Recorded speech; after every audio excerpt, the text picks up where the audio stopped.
यार गिल साहब रास्ता दो। हेलो गिल साहब तो हट जाओ। गिल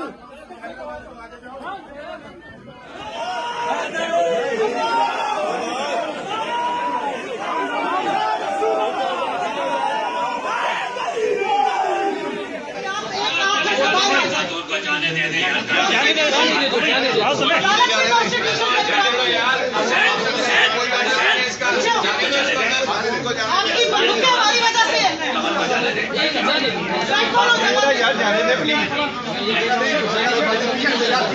क्या है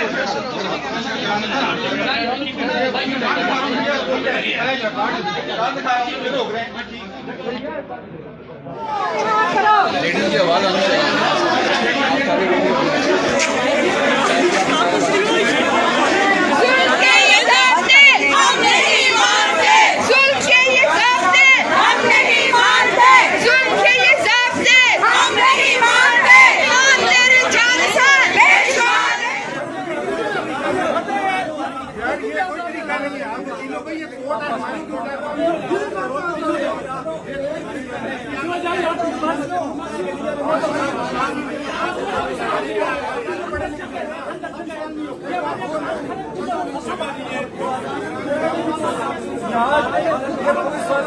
वजह से जगह तंग हो रही है।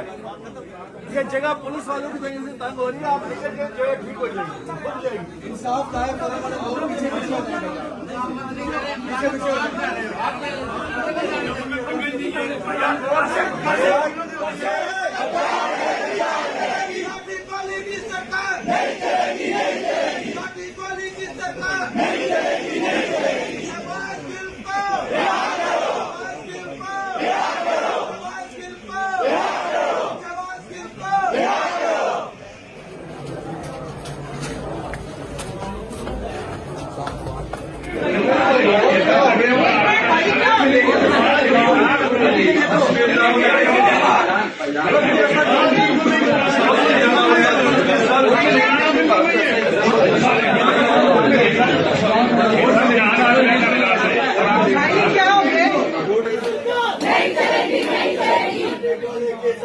नहीं चलेगी